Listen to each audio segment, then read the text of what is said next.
পিতামাতা রূপে আপনি যাদেরকে পেয়েছেন তারা আসলে কে? নমস্কার বন্ধুগণ, এই পৃথিবীতে আমাদের আসার কোনো ফর্ম পূরণ করতে হয় না। আমরা আমাদের গায়ের রং, আমাদের সম্পদ বা আমাদের দেশ বেছে নিতে পারি না, কিন্তু সবথেকে রহস্যময় বিষয় হলো আমাদের পিতামাতা। আপনি কি কখনো শান্ত মনে ভেবে দেখেছেন কেন আপনি এই নির্দিষ্ট পরিবারেই জন্ম নিলেন? কেন পৃথিবীর কোটি কোটি দম্পতির মধ্যে এরাই আপনার বাবা মা হলেন?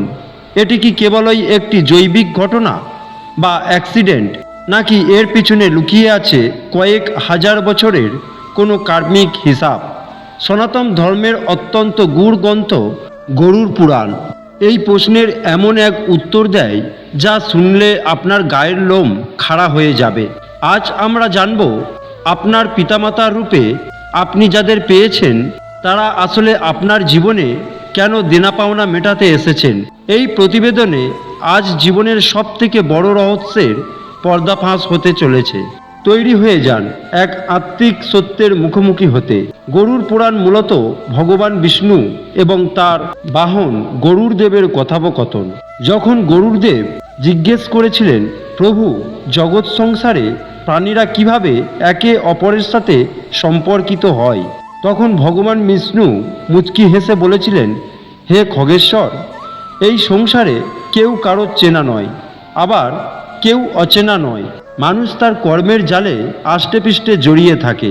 একজন আত্মা যখন পুনর্জন্ম নেয় তখন সে তার প্রারব্ধ বা আগের জন্মের দেনা পাওনা মেটানোর জন্য সব থেকে উপযুক্ত গর্ভটি বেছে নেয়। অর্থাৎ আপনার বাবা মা কেবল আপনার জন্মদাতা নন, তারা আপনার সেই মহাজাগতিক লেজারের অংশীদার যেখানে আপনার কয়েক জন্ম আগের হিসাব লেখা আছে। গরুড় পুরাণের মূল কথা হলো ঋণানুবন্ধ। ঋণ মানে ধার, আর অনুবন্ধ মানে সংযোগ। এই পৃথিবীতে আপনি যাদের সাথে সব থেকে বেশি সময় কাটান তাদের সাথে আপনার ঋণের সম্পর্ক সব থেকে গভীর। পিতামাতা হিসেবে আপনি যাদের পেয়েছেন তারা প্রধানত চারটি কারণে আপনার জীবনে এসেছেন।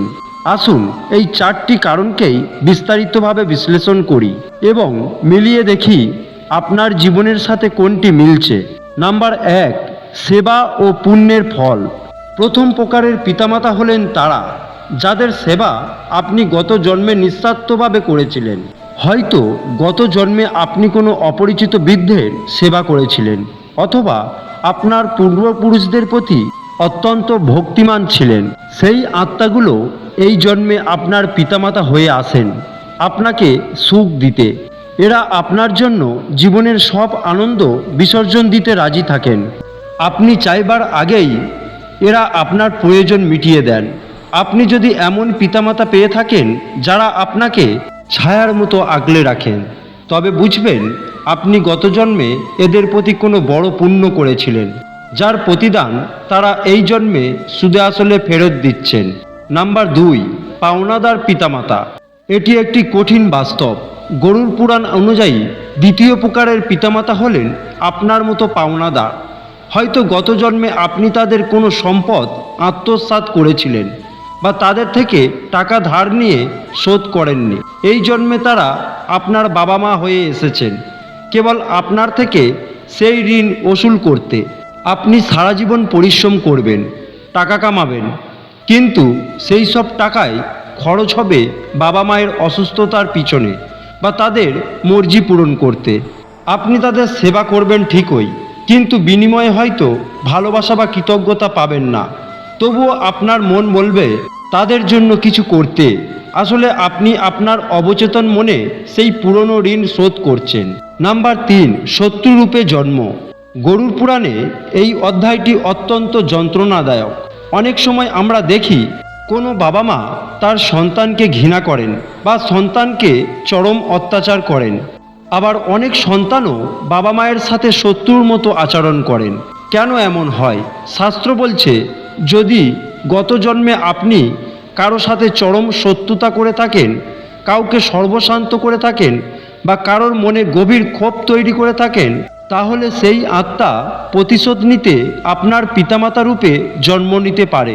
এরা আপনার ঘরে এসে আপনাকে সারা জীবন অশান্তি দেবে আপনার উন্নতির পথে বাধা হবে এবং প্রতি পদে পদে আপনাকে অপমানিত করবে। এই সম্পর্কের নাম বৈর অনুবন্ধ। নাম্বার 4, উদাসীন বা নিরপেক্ষ। চতুর্থ প্রকারের পিতামাতা হলেন তারা যাদের সাথে আপনার সম্পর্ক খুব একটা গভীর নয়। তারা আপনাকে জন্ম দিয়েছেন, বড় করেছেন, ব্যাস ওই পর্যন্তই। আপনার জীবনে তাদের খুব একটা প্রভাব নেই, আবার আপনার উন্নতিতে তাদের খুব একটা আনন্দও নেই। এর কারণ হলো গত জন্মে আপনাদের মধ্যে লেনদেনের হিসাব খুব সামান্য ছিল। হয়তো কেবল একটি নির্দিষ্ট সময়ের জন্য আপনারা একে অপরের সম্পর্কে এসেছিলেন। তাই এই জন্মেও আপনারা কেবল একই ছাদের নিচে বসবাসকারী কয়েকজন মানুষের মতো। পিতৃকুল ও মাতৃকুলের ঋণ। গরুর পুরাণে কেবল বর্তমান জন্ম নয়, বরং পিতৃঋণ নিয়ে বিস্তারিত বলা হয়েছে। আপনি যে শরীরটি পেয়েছেন তার রক্তকণিকা আপনার পূর্বপুরুষদের দান।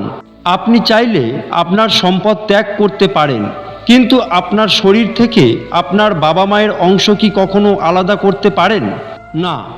এই কারণেই সনাতন ধর্মে তর্পণ বা শ্রাদ্ধের এত গুরুত্ব। আপনি আপনার বাবা মায়ের মাধ্যমে যাদের সাথে যুক্ত হয়েছেন সেই পূর্বপুরুষরা আপনার কাছ থেকে কেবল শ্রদ্ধা চান। যদি আপনি জীবিত অবস্থায় বাবা মায়ের যত্ন না করেন তবে আপনার পিতৃঋণ কখনো শোধ হয় না এবং এর প্রভাব আপনার পরবর্তী কয়েক প্রজন্মে পড়তে থাকে। আধুনিক বিজ্ঞান বলে আপনি যা তা আপনার জিনের ফল।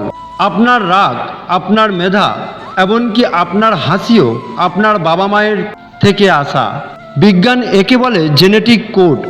আশ্চর্যের বিষয় হলো হাজার হাজার বছর আগে গরুর পুরাণ এই কথাটি আধ্যাত্মিকভাবে বলেছে। বিজ্ঞান যাকে ডিএনএ বলছে, পুরাণ তাকেই বলছে কার্মিক বীজ। আপনি সেই পরিবারেই জন্মান যাদের জেনেটিক মেমোরি আপনার পূর্বজন্মের কর্মের সাথে সব থেকে বেশি সামঞ্জস্যপূর্ণ।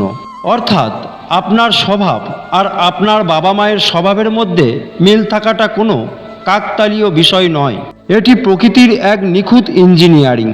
যদি সম্পর্ক খারাপ হয় তবে কি করবেন? অনেকেই প্রশ্ন করেন, যদি আমার বাবা মা আমাকে কষ্ট দেন বা আমাদের সম্পর্ক শত্রুভাবাপন্ন হয় তবে কি আমার সারা জীবন এভাবেই কাটবে?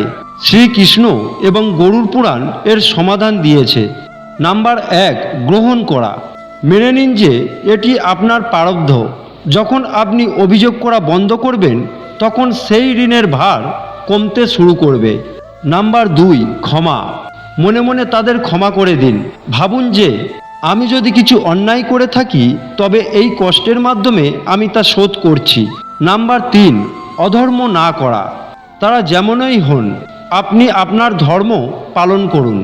আপনি যদি পাল্টা আঘাত করেন তবে এই ঋণের জাল আরও জটিল হবে এবং সামনের জন্মে আবারও একই অবস্থায় ফিরতে হবে। মৃত্যুর পর সন্তানের দায়িত্ব। গরুর পুরাণের একটি বড় অংশ হল মৃত্যুর পরের আচার। কেন বলা হয় সন্তানের হাতে মুখাগ্নি করলে বা শ্রাদ্ধ করলে বাবা মা স্বর্গবাসী হন? আসলে এটি একটি শক্তির লেনদেন। বাবা মা আপনাকে শরীর দিয়েছেন আর আপনি আপনার প্রার্থনার শক্তি দিয়ে তাদের আত্মাকে মায়ার বন্ধন থেকে মুক্ত হতে সাহায্য করেন। এটিই হলো পৃথিবীর শ্রেষ্ঠ প্রতিদান। আপনি আপনার জীবনে যাদের বাবা মা হিসেবে পেয়েছেন তাদের জন্য আপনার প্রার্থনা তাদের পরবর্তী জন্মের ভাগ্য বদলে দিতে পারে। বন্ধুগণ, পরিশেষে গরুর পুরাণের শিক্ষা হলো আপনার পিতামাতা আপনার জন্য ঈশ্বরের দেয়া সবথেকে বড় আশীর্বাদ অথবা সবথেকে বড় পরীক্ষা। তারা যেমনই হন তারা আপনার এই পৃথিবীতে আসার দ্বার বা গেটওয়ে। তাদের দোষ না খুঁজে তাদের মাধ্যমে পাওয়া এই অমূল্য জীবনকে সার্থক করুন। আপনি আপনার আজকের আচরণ দিয়ে আপনার আগামী জন্মের বাবা মায়ের ভাগ্য নির্ধারণ করছেন। তাই আজকের দিনটি তাদের জন্যই উৎসর্গ করুন।